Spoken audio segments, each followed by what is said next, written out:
le grand pied. Une équipe de 5 alpinistes était assise dans une tente entre 2 arbres, sur une haute colline enneigée. Des vents glacés soufflaient à l'extérieur. Un feu de camp est allumé d'un côté. Des animaux sauvages font des bruits depuis la forêt dense environnante. Ils se parlent tous les deux. « Cela fait 15 jours que nous sommes arrivés ici. Jusqu'à présent, nous n'avons pas vu le vrai Yéti, ni même une empreinte. Oui, nous sommes tous très impatients de le voir. Mais qui sait quand nous le verrons? Au moins, nous avons Lily avec nous comme appât. Si le Yéti la voit, il va sûrement l'enlever. Elle est partie avec John. Tu t'inquiètes pour rien. Pas besoin de s'inquiéter. Ils seront de retour dans peu de temps. Je serai de retour très bientôt. Alors nous pourrons poursuivre notre mission. Ok, Joe, comme tu veux. Le temps passa et la nuit tomba. Mais Joe ne revint pas. Les bruits terribles des animaux sauvages résonnaient tout autour d'eux. Tous les collègues de Joe étaient inquiets à son propos. Où est-il allé? Il devrait déjà être revenu. Est-il allé trop loin? Y a-t-il un danger partout? Je devrais vérifier. Alors que James se glissait hors de la tente, quelqu'un criait au loin. Il écouta attentivement. C'était bien la voix de Joe. « À l'aide! À l'aide! À l'aide! John! Gomez! Venez vite, s'il vous plaît !» James cherchait la direction de la voix. Il voyait des buissons bouger et on entendait des bruits violents de chimpanzés. Lentement, la voix de Joe cessait de hurler. James courait vers les bois à sa recherche. Il ne voyait personne.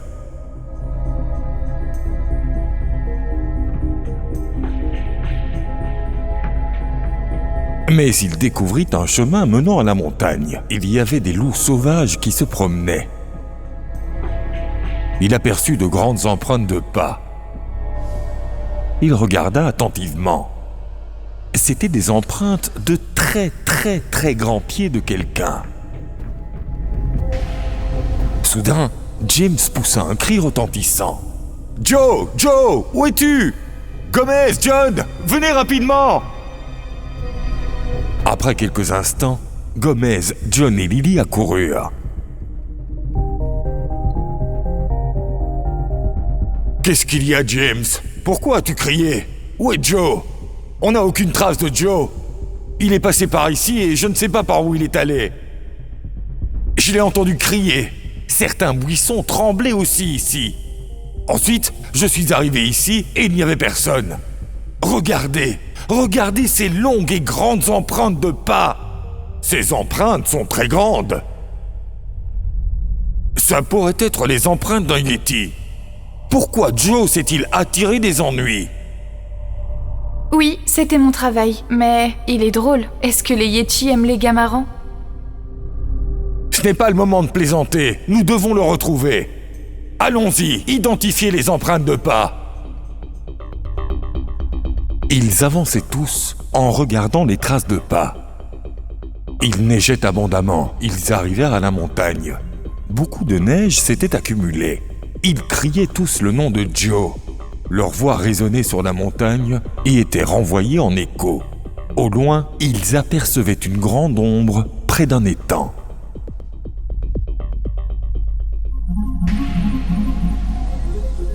Des sons horribles et terribles venaient de là. « Joe!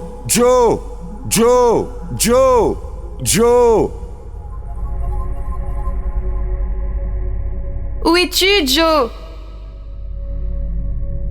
Regardez! Voilà le pistolet de Joe par terre! Oui, c'est le pistolet de Joe! Ça doit être grave! Non, ce n'est pas possible. As-tu vu un Yéti ou un animal sauvage? Non, j'ai juste vu les buissons bouger. Ensuite, le cri de Joe. C'était bien Joe. Une chose est sûre, Joe a de gros ennuis. En observant les grandes empreintes, une chose est sûre. Joe a été emporté par un Yeti ou une autre créature géante. Nous n'avons jamais vu de Yeti, mais il paraît qu'ils sont vraiment effrayants.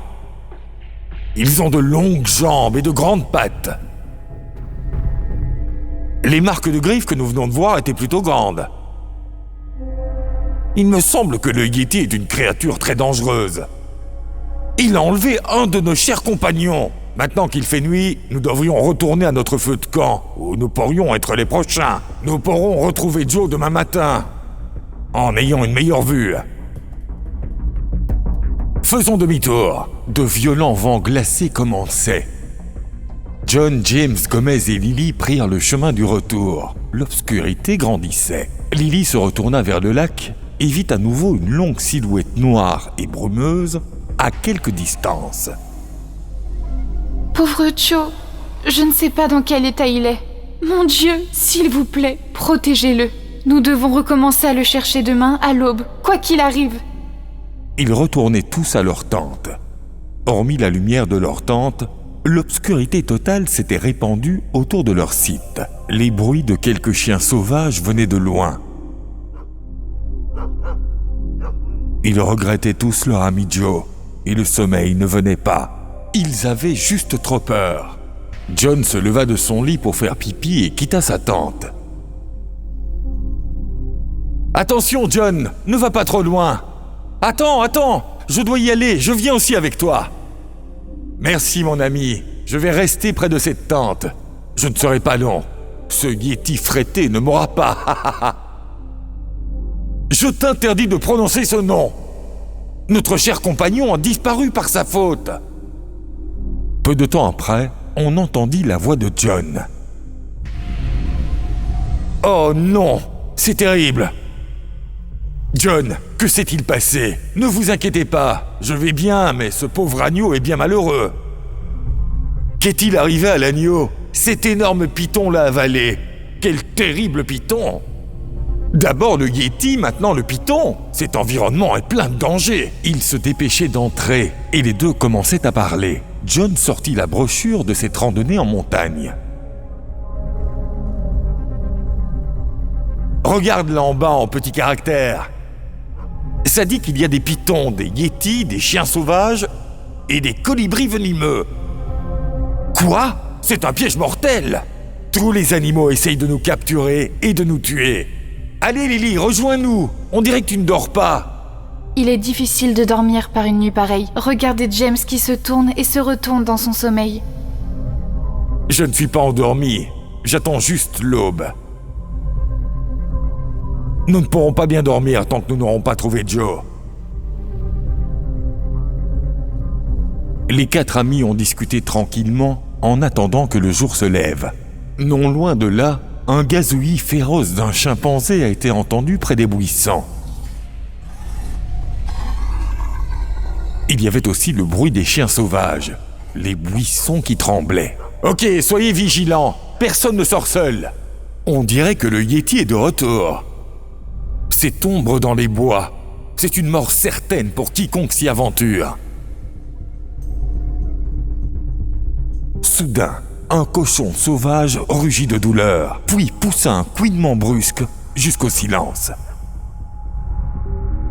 Ensuite, des dizaines de chiens hurlaient au loin. Et le terrible babillage des chimpanzés ressurgit. Est-ce la voix du Yeti? Il a le même cri qu'un chimpanzé, mais il est plus aigu. Nous avons entendu sa voix, mais nous ne pouvons pas prendre le risque de le voir. Vous avez raison. S'approcher de lui, c'est comme regarder la mort dans les yeux. Au bout d'un certain temps, le silence le plus total régnait partout. Les premiers rayons du soleil touchaient le sol. Les quatre amis sortirent. Ils allèrent jusqu'au même buisson et virent à nouveau les mêmes grandes empreintes de pas.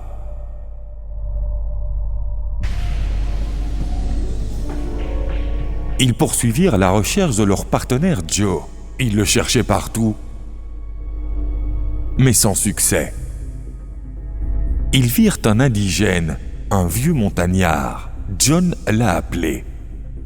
Bonjour, vieil homme. S'il vous plaît, approchez. Habitez-vous dans le coin? Oui. J'ai vécu dans cette région pendant les 65 dernières années. Avez-vous déjà vu un Yéti ici? Honnêtement, je n'en ai jamais vu. Mais j'ai vu beaucoup d'empreintes de pas. J'ai entendu des histoires de ma grand-mère à leur sujet. J'ai entendu dire qu'ils sont très horribles et très affamés.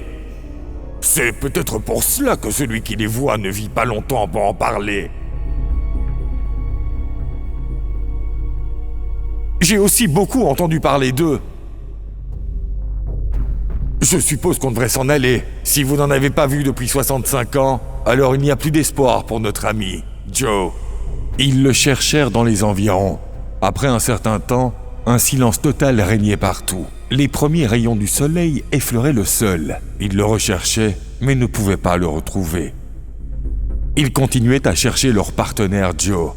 Ils le recherchèrent partout, mais ne parvinrent pas à le retrouver. Beaucoup de gens racontent des histoires sur le Yéti, mais aucune preuve concrète n'a jamais été prouvée. Le Yéti reste une véritable énigme pour les humains. La fin.